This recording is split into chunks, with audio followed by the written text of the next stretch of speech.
Before we take a look at what Paul has to say, let's revisit the word likeness for a moment. Likeness usually was a comparison word having to do with physical appearances. It was simply used to compare one thing that looked like something else, but was fundamentally different. We see this throughout the Old Testament. Here are just a few instances from Ezekiel, where Ezekiel is trying to compare the fantastic visions he is seeing to something the rest of us could relate to. Again, likeness necessitates that the items in question are not identical. Also out of the midst thereof came the likeness of 4 living creatures, and this was their appearance. They had the likeness of a man. As for the likeness of their faces, as for the likeness of the living creatures, their appearance was like, and above the firmament that was over their heads was the likeness of a throne, as the appearance of a sapphire stone, and upon the likeness of the throne was the likeness as the appearance of a man above upon it, and so on for many more verses. We see this same idea in the 10 Commandments, where God condemns the creation of physical sculptures that represented the gods or even any physical thing in heaven or earth. You shall not make for yourself a carved image, any likeness of anything that is in heaven above or that is in the earth beneath. Perhaps God wanted to keep the art of creation all to himself. Again, we find that the word image is linked directly to the word likeness. And even in the Orthodox view, we find something quite appropriate to the discussion at hand. And when the people saw what Paul had done, they lifted up their voices, saying in the speech of Lycaonia, "The gods are come down to us in the likeness of men." The gods may have taken on the appearance of Paul the Apostle, but were they actually human, or just gods disguised as human? Once again, we see the idea of gods coming down to earth, taking on the shape of mankind. The Greek word for likeness is homoioma. Strong's Greek lexicon definition is as follows: that which has been made after the likeness of something, a figure, image, likeness, or representation. Likeness, in other words, resemblance, such as amounts almost to equality or identity. It's important to reiterate that likeness can never mean equal to, as we see in these definitions. Although it can sometimes refer to other attributes, likeness almost always refers to a visual similarity. A sculpture of an apple looks like an apple, has the likeness of an apple, but alas, it is not an apple. Paul uses the word homoioma, or likeness, several times. Let's look at 2 instances not related to Jesus and see how Paul uses this word in those cases.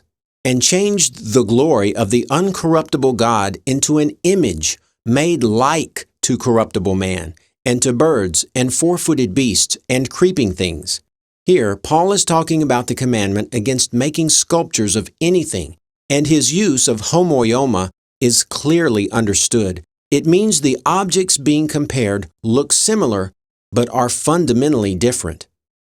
For if we are become identified with him in the likeness of his death, so also we shall be of the resurrection. Here, Paul is comparing the baptismal rite to Jesus' death. Clearly, the two are not the same, but Paul compares them by showing that baptism is a symbolic dying to the sinful life.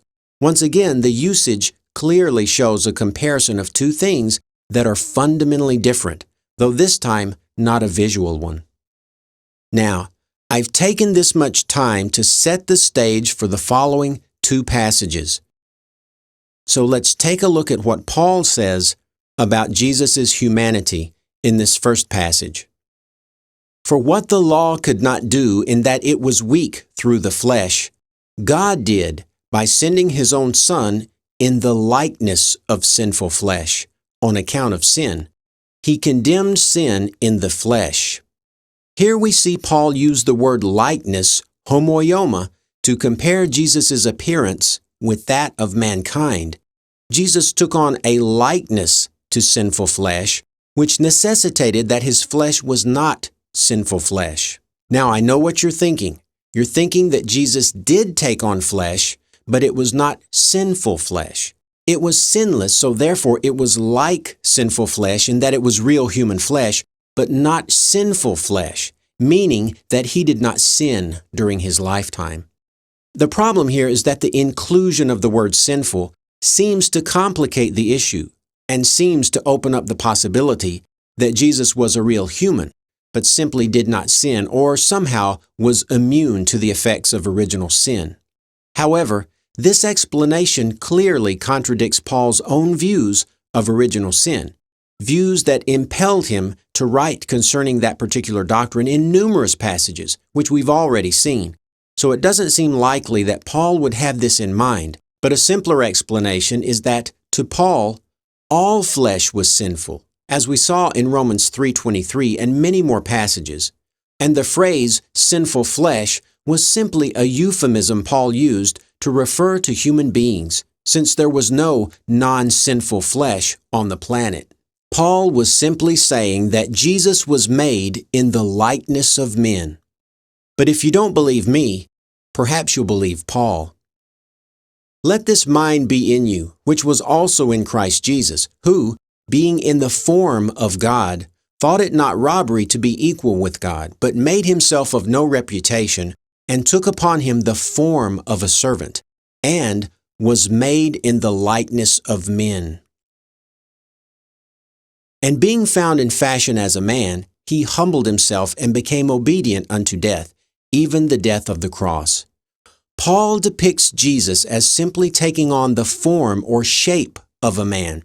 The Greek word for form is morphe, and here's what it means: the form by which a person or thing strikes the vision, external appearance. Paul says that Jesus was made in the likeness of men, which we know means similar to, but not equal to. And the two instances of the word form, which carries with it no other meanings, leaves no doubt that Paul was referring to Jesus' physical appearance when he wrote, made in the likeness of men.